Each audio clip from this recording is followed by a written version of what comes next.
नमस्कार, आप देख रहे हैं खबरें अभी तक और मैं हूं आरती देशवाल। ये है हमारा खास बुलेटिन 24 की खबर, जहां हम बात करते हैं सियासत की। सियासत में उठे हर भूचाल की बात करते हैं, वार और पलटवार की। तो चलिए करते हैं शुरुआत। मोदी सरकार ने पूर्व प्रधानमंत्री चौधरी चरण सिंह को देश के सर्वोच्च नागरिक सम्मान भारत रत्न देने का ऐलान कर दिया है, जिसको लेकर आरएलडी प्रमुख जयंत चौधरी ने कहा है कि ये बहुत बड़ा दिन है, मेरे लिए भावुक और यादगार पल है। मैं राष्ट्रपति, भारत सरकार और खास कर प्रधानमंत्री नरेंद्र मोदी को धन्यवाद देता हूं। इससे एक बहुत बड़ा संदेश पूरे देश में गया है। देश की भावनाएं सरकार ने जिस तरह से इस फैसले से समझी है, ये सीधा देश की भावनाओं से जुड़ा है। मोदी जी ने साबित कर दिया कि वो देश की मूल भावना को समझते हैं। मेरे लिए भावुक पल है, ये यादगार पल है, स्मरणीय है। मैं भारत की महामहिम राष्ट्रपति जी को, भारत सरकार को और विशेष तौर पर प्रधानमंत्री नरेंद्र मोदी जी को, क्योंकि उनके विजन का हिस्सा है, जो उन्होंने निर्णय लिया, भारत रत्न से नवाजा है। 3 अवार्ड दिए गए हैं, खासतौर से चौधरी चरण सिंह जी को। यूपी के सीएम योगी आदित्यनाथ ने कहा है कि पूर्व प्रधानमंत्री और किसानों के मसीहा चौधरी चरण सिंह को भारत रत्न से सम्मानित करना एक अभिनंदनीय घोषणा है। ये देश के करोड़ों किसानों का सम्मान है। ये यूपी के लिए और अभिनंदनीय है, क्योंकि चौधरी चरण सिंह साहब उत्तर प्रदेश के मुख्यमंत्री के रूप में अतुलनीय सेवा करते रहे हैं। देश के पूर्व प्रधानमंत्री, किसानों के मसीहा चौधरी चरण सिंह जी को भारत रत्न की घोषणा एक अभिनंदनीय घोषणा है। यह देश के करोड़ों किसानों का सम्मान है। उत्तर प्रदेश के लिए यह और भी अभिनंदनीय है, क्योंकि चौधरी साहब उत्तर प्रदेश के मुख्यमंत्री के रूप में भी उन्होंने अतुलनीय सेवा उत्तर प्रदेश को दी। देश के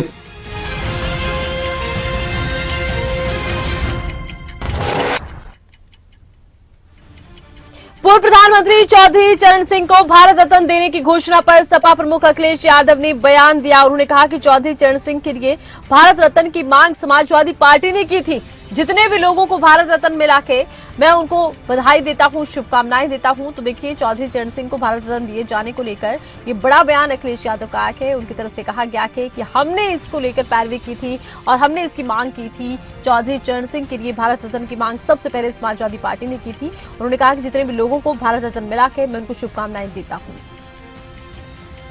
बहुत बधाई। और चौधरी चरण सिंह जी के लिए मांग समाजवादियों ने भी की थी, अभी कुछ दिन पहले, आपको याद होगा। और जितने लोगों को भी भारत रत्न मिला है, मैं उनको बहुत बधाई और शुभकामनाएं देता हूं। बहुत बधाई। और चौधरी चरण सिंह जी के लिए मांग समाजवादियों ने भी की थी, अभी कुछ दिन पहले, आपको याद होगा।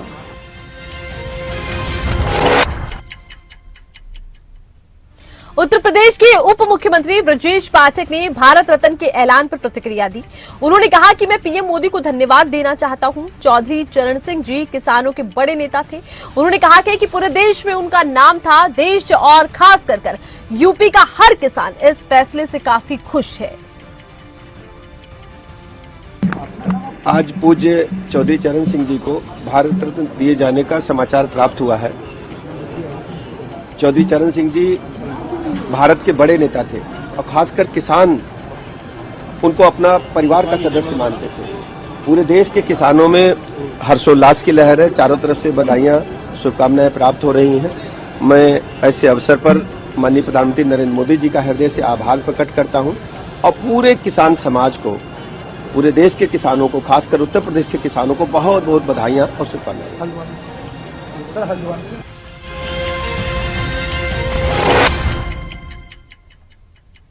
पूर्व प्रधानमंत्री चौधरी चरण सिंह को भारत रत्न देने की घोषणा पर उत्तर प्रदेश कांग्रेस प्रमुख अजय राय ने कहा कि सर्वोच्च सम्मान के लिए जो भी नाम तय होते हैं वो एक ही साथ तय होते हैं और एक एक कर किश्तों में उन नामों की घोषणा करना ये दर्शाता है कि ये काम पूरी तरह से चुनावी एजेंडे के तौर पर हो रहा है। चुनावों में किस तरह से फायदा लिया जाए, ये सरकार पूरी तरह से उसी पर कार्य कर रही है। बिल्कुल, आप देख लीजिए, इसी से प्रदर्शित होता है कि एक बार पहले दे चुके आडवाणी जी को, एक ही साथ करना चाहिए था ना। जो भी देखिए, जो भी इस तरीके के सर्वोच्च सम्मान के जो भी नाम है लोगों को एक बार तय होता है और वो सीनियर लोग, तमाम ऐसे वरिष्ठ लोग हैं, हम तय करते हैं, मंत्रिमंडल में जाता है नाम और तय करके उसके बाद उसको एक साथ नाम आ जाता है। अब एक एक उसको किस्तों में घोषित करना, ये निश्चित तौर से ये पूरी तरीके से ये दर्शा रहा है कि चुनावी पूरी तरीके से।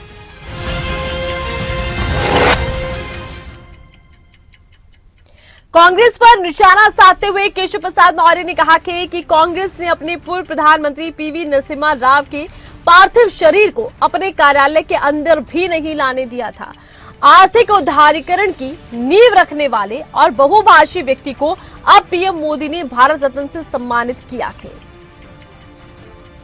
प्रधानमंत्री श्री नरेंद्र मोदी जी के नेतृत्व वाली जो हमारी केंद्र की सरकार है, सबका साथ, सबका विकास, सबको सम्मान, आदर पूर्वक दलगत भावना से ऊपर उठ करके समर्पित करने का जो कार्य किया है, उससे सभी देशवासी, सभी प्रदेशवासी, चाहे वह जननायक कर्पूरी ठाकुर जी को भारत रत्न दिया गया, जो पिछड़े वर्ग के लिए या सामाजिक न्याय के देवता के रूप में जाने जाते हैं, श्रद्धेय लाल कृष्ण आडवाणी जी,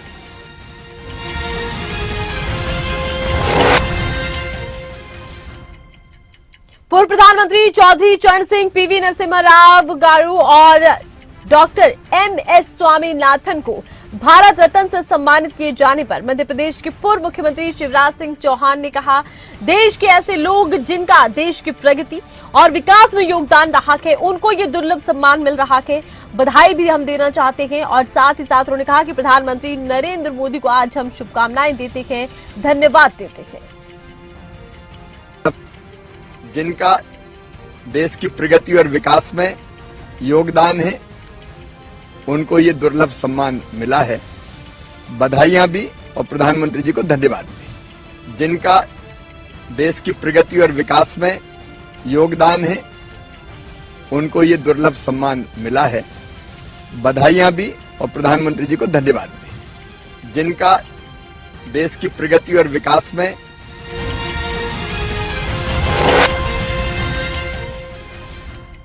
केंद्रीय मंत्री संजीव बालियान ने कहा कि आजाद भारत में चौधरी चरण सिंह ने एक बड़े किसान नेता के तौर पर एक ऐसी जगह बनाई है कि वैसा किसान नेता कोई नहीं हुआ।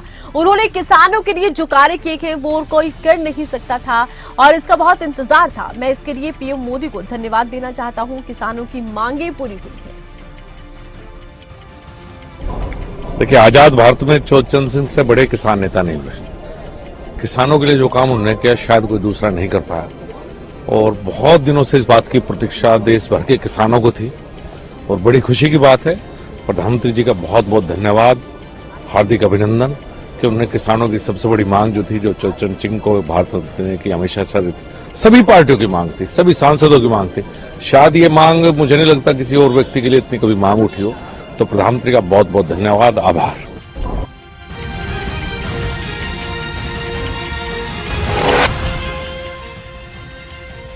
पूर्व प्रधानमंत्री चौधरी चरण सिंह, पीवी नरसिम्हा राव और भारत रत्न दिए जाने की जिस तरह से अन्य नामों को लेकर घोषणा हुई है, इस पर बिहार के उप मुख्यमंत्री सम्राट चौधरी ने कहा, ये ऐतिहासिक फैसला है। मैं देश के प्रधानमंत्री नरेंद्र मोदी को धन्यवाद देना चाहता हूं। कांग्रेस के नेता पीवी नरसिम्हा राव और इनके साथ ही भारत रत्न देने के लिए जिस तरह से नामों का ऐलान हुआ है, इसके लिए उन्होंने पीएम मोदी का आभार जताया।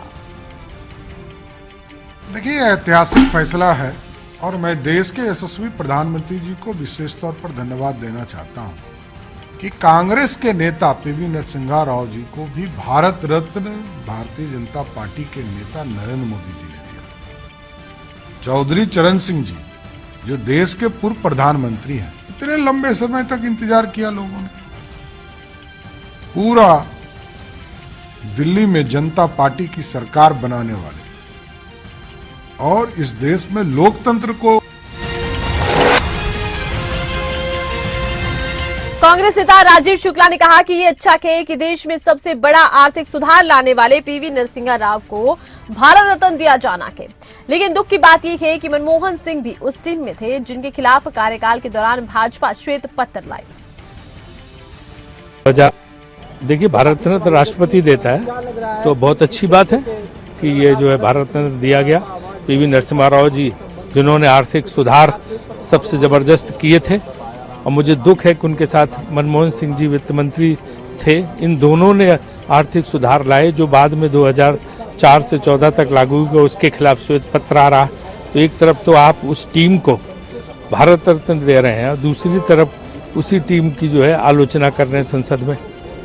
नरसिम्हा राव जी को भारत रत्न देने का हम स्वागत करते हैं, चौधरी चरण सिंह को भारत रत्न देने का हम स्वागत करते हैं, और स्वामीनाथन जी तो यहाँ पे बहुत बड़े कृषि वैज्ञानिक राज्यसभा में भी हमारे साथ थे।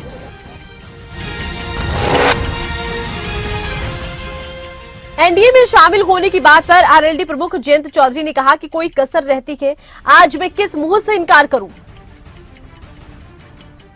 भाजपा के साथ हाथ मिला रहे हैं। देखिए कोई कसर रहती है, आज मैं किस मुंह से इनकार करूं आपके सवाल। भाजपा के साथ हाथ मिला रहे हैं। देखिए कोई कसर रहती है, आज मैं किस मुंह से इनकार करूं आपके सवाल। भाजपा के साथ हाथ मिला रहे हैं। देखिए कोई कसर रहती है, आज मैं किस मुंह से इनकार करूं आपके सवाल। भाजपा के साथ हाथ मिला रहे हैं। देखिए कोई कसर रहती है, आज मैं किस मुंह से इनकार करूं आपके सवाल। भाजपा के में शामिल होने के सवाल के जवाब पर उन्होंने कहा कि देखिए अब कोई कसर नहीं रहती है, मैं किस मुंह से इनकार कर सकता हूं, क्योंकि देखिए भारत रत्न दिए जाने को लेकर ऐलान हुआ है और इसके बाद इनकी प्रतिक्रिया सामने आई है, जिसमें उन्होंने कहा कि मैं एनडीए में शामिल होने से किस बात को लेकर इनकार कर सकता हूं। तो ये महत्वपूर्ण बयान है उनका।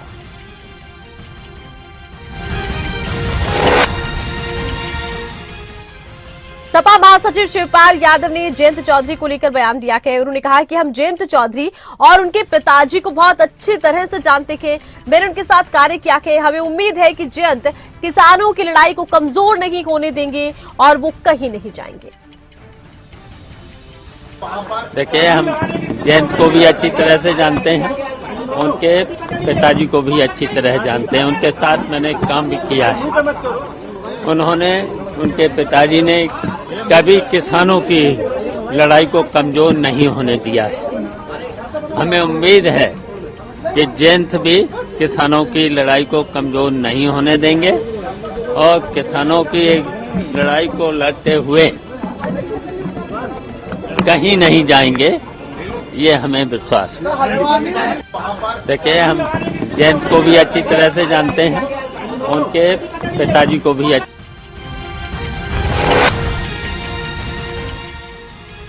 वित्त मंत्री निर्मला सीतारमण ने कांग्रेस पार्टी पर जमकर निशाना साधा और लोकसभा में कहा कि यूपीए सरकार ने कोयले को राख में बदल दिया, लेकिन हमने अपनी नीतियों के माध्यम से कोयले को हीरे में बदला के है। तो देखिए सीधे तौर पर उन्होंने निशाना साधा है। और आपको ये बता दें कि जिस तरह से वित्त मंत्री निर्मला सीतारमण का बयान है, इसको लेकर कांग्रेस की तरफ से प्रतिक्रिया भी संभव है कि आएगी। ग्लोबल फाइनेंशियल क्राइसिस को हैंडल ना कर सका, आजकल लेक्चर दे रहे हैं कि कैसे हैंडल करना है। मैं बोल रही हूं सर, ग्लोबल फाइनेंशियल क्राइसिस उस समय भारत के इंटरेस्ट को प्रोटेक्ट करने के लिए क्या क्या करना चाहिए वो कुछ नहीं कहा, कुछ नहीं किया, मगर उसके बाद भी स्कैंडल के ऊपर स्कैंडल चलते रहे और उससे देश को ऐसे गंभीर अवस्था में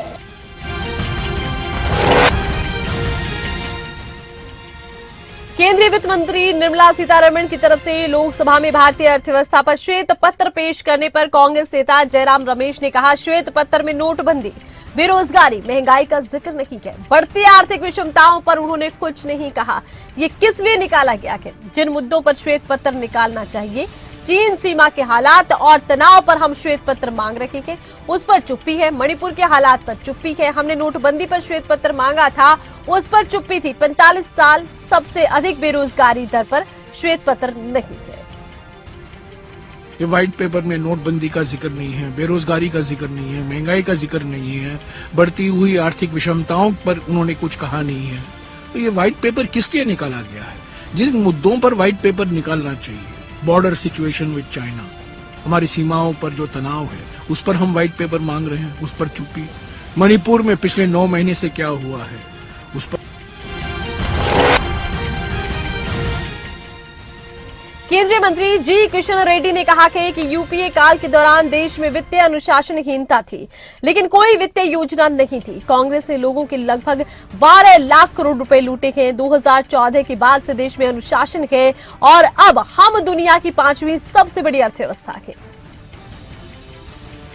जो कांग्रेस के जमाने में जो यूपीए सरकार के समय पर टोटल फाइनेंशियल इंडिसिप्लिन था, कोई फाइनेंशियल प्लानिंग नहीं था और भ्रष्टाचार था। लगभग 12 लाख करोड़ रुपए देश का पैसा लूटाया था ये लोग और हर विषय पर कमीशंस लेते थे, हर लाइसेंस पर पैसे लेते थे, पूरे पैरोकार भरे थे पूरे गवर्नमेंट ऑफ इंडिया में।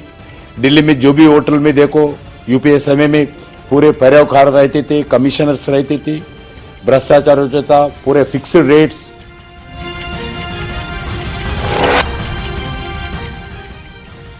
कांग्रेस सांसद राहुल गांधी पर निशाना साधते हुए उन्होंने कहा कि केशव प्रसाद मौर्य ने कि देखिए राहुल गांधी को पीएम नरेंद्र मोदी से फोबिया हो गया है। वो हमेशा पीएम मोदी के खिलाफ आपत्तिजनक भाषा का इस्तेमाल कर रखे हैं। जितने भी सर्वे आ रखे हैं उनमें साफ तौर पर कहा जा रहा है कि पीएम मोदी बनेंगे और ये उनकी हताशा है कि वो देश के जनादेश का अपमान कर रखे हैं। ये नरेंद्र मोदी का अपमान नहीं है, ये हमारे देश के लिए पिछड़े समुदाय का सरासर अपमान है। श्री राहुल गांधी जी को मोदी जी का फोबिया हो गया है। वो हर समय मोदी जी के प्रति अपमानजनक शब्दों का प्रयोग करते हैं। गरीब कल्याण की योजनाएं उनको सहन नहीं हो रही हैं। लगातार जो सर्वे आ रहे हैं वो सर्वे भी ये बता रहे हैं तीसरी बार मोदी सरकार, और उनकी यात्रा फ्लॉप शो साबित हो गई है। तो श्री राहुल गांधी जी का ये फ्रस्ट्रेशन है, जो इस प्रकार की बातें वह बोलते हैं। देश का इतना बड़ा जनादेश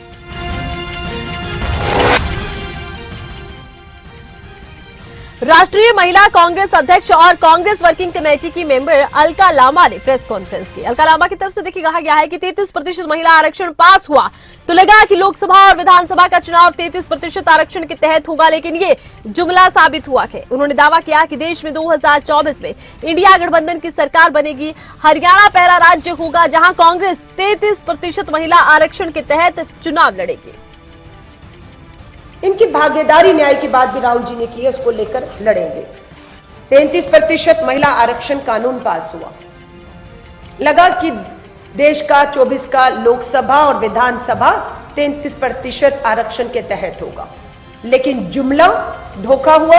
कानून बन गया, कानून का लाभ नहीं मिल रहा। आरक्षण के चुनाव ना लोकसभा का हो रहा है ना विधानसभा का। कांग्रेस का यह कहना है कि 24 में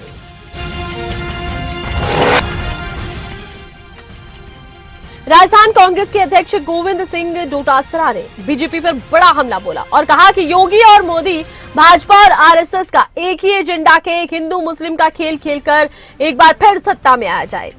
इन्हें उन वादों पर बात करनी चाहिए जिन वादों की वजह से 2014 में सत्ता में आए थे। योगी जी और मोदी जी का और भाजपा और आरएसएस का एक ही एजेंडा है कि धार्मिक उन्माद फैलाओ, ऐसी बातें करो जिससे जो जनता के देश के लोगों के मुद्दे हैं उनसे लोगों का ध्यान भटक जाए और हिंदू मुस्लिम का खेल खेल करके हम फिर तीसरी बार सत्ता में आ जाएं और हम लोग काबिज हो जाएं। मैं समझता हूं कि बहुत हो चुका है, जनता इनकी हकीकत समझने लग गई है। इनके अलावा उनको अपने उन बातों पे बात करनी चाहिए जिन वादों के साथ में ये 2014 में सरकार में आए थे, और योगी जी को 2 बार 10 साल होने लग जाएंगे। राजद सांसद मनोज झा ने कहा कि मैं पूछना चाहता हूं कि पीएम मोदी ने पिछड़े वर्ग के लिए क्या किया है, आपने पिछड़े वर्ग को मजबूत करने के लिए क्या किया है। पीएम मोदी और उनकी पार्टी इन सभी में असफल रही है। ये मैं तो सीधे से स्पष्ट रूप से कहता हूं, मैं इस विमर्श में नहीं जाना चाहता कि कौन असली कौन नकली, कौन कब आया कौन। आपने इस बहुजन समाज के लिए क्या किया वो जाना जाएगा ना। मूल्यांकन का आधार वो होगा। मूल्यांकन का आधार ये नहीं होगा कि मैं उस लिस्ट में हूं या नहीं हूं। मैं उस धारा को बलवती करने के लिए क्या कर रहा हूं, मैं जातिगत जनगणना के पक्ष में कहां खड़ा हूं, मैं प्राइवेट सेक्टर में आरक्षण की बात क्यों नहीं करता हूं, मैं आरक्षण का दायरा बढ़ाने की कोशिश क्यों नहीं करता हूं। ये मूल्यांकन की चीजें जिस पर प्रधानमंत्री जी और उनकी पार्टी असफल है। और मुझे तो स्मरण है, हम लोग छोटे थे, कर्पूरी जी के बारे में किस प्रकार की अशोभनीय टिप्पणी।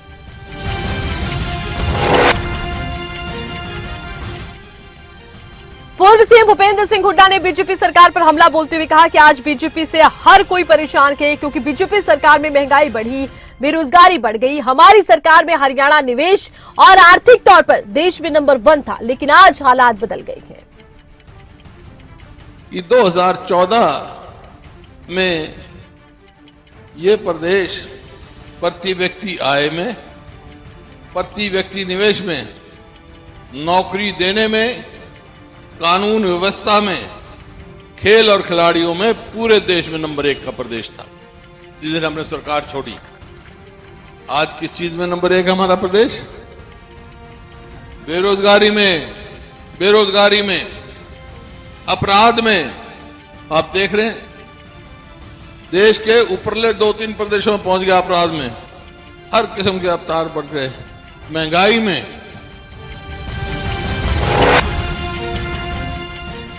तो वहीं पूर्व मुख्यमंत्री भूपेंद्र सिंह हुड्डा ने एक बयान में कहा कि बजट सत्र में घोटालों, बेरोजगारी समेत कई मुद्दे ऐसे हैं जिन्हें हम उठाने वाले हैं। और इसी बड़े बयान के ऊपर देखिए जेजेपी सुप्रीमो अजय चौटाला की तरफ से प्रतिक्रिया दी। उन्होंने कहा कि पहले कहीं हुड्डा जेल ही न चले जाएं, हुड्डा अपने वकील तैयार कर लें। हरियाणा कांग्रेस तो है ही नहीं। 10 साल में जिन लोगों ने 3 प्रधान बदल दिए, 5 प्रभारी बदल दिए, अब तक अपना संगठन तक खड़ा नहीं कर पाए, उस कांग्रेस की बात करो। या जो सड़कों पे रोजाना जूतों में खीर बढ़ती है, उस कांग्रेस की बात करो। भूपेंद्र सिंह हुड्डा बजट को लेकर तैयारी कर रहे हैं कि हम बजट के अंदर पूरे मुद्दे उठाएंगे जो बेरोजगारी इसमें। बजट से पहले जेल नहीं चले जाएं, इस बात की बात करें, अपने वकील तैयार कर लें।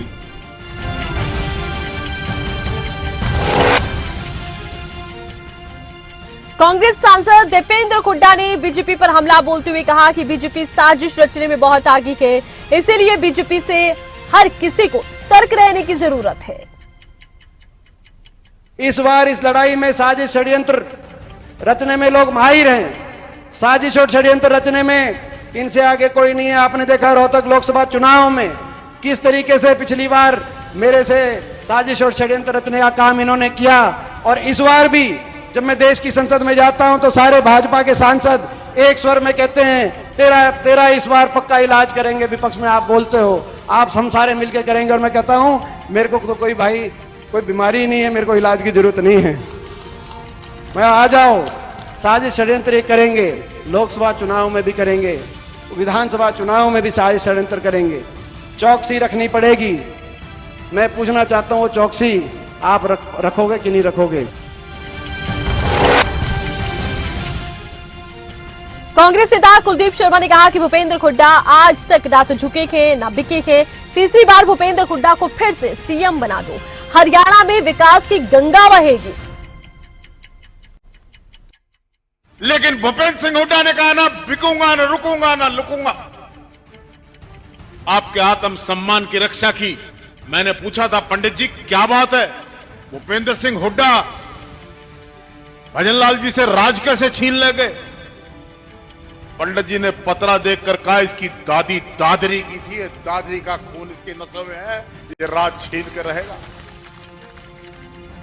इसलिए दादरी के बहादुर लोगों, आज मौका है अपने सम्मान को वापस लेने का, मौका है अपने अतीत को दोबारा जिंदा करने का, मौका है बंसीलाल चौधरी साहब के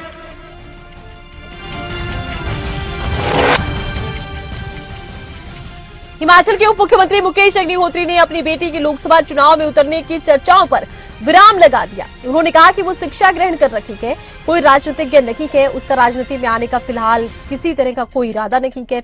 उनके इस बयान को लेकर देखिए बहुत महत्वपूर्ण इसलिए माना जा रहा है क्योंकि इस तरह की चर्चाएं हिमाचल में फिलहाल चल रही थी कि हो सकता है कि हिमाचल के उप मुख्यमंत्री मुकेश अग्निहोत्री अपनी बेटी को राजनीति में लेकर आए, हो सकता है कि लोकसभा चुनाव में उनकी बेटी उतर आए। लेकिन अब उन्होंने इन तमाम चर्चाओं पर विराम लगाते हुए महत्वपूर्ण बयान दिया है।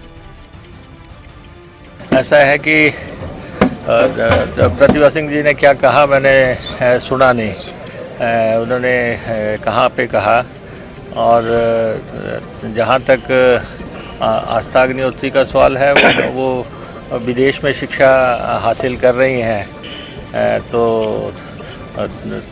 वो अपने फादर के इलेक्शन में सहयोग करने आई थी। और इसी के साथ ही 24 की खबर में बस इतना कि आप देखते रहिए खबरें अभी तक। नमस्कार।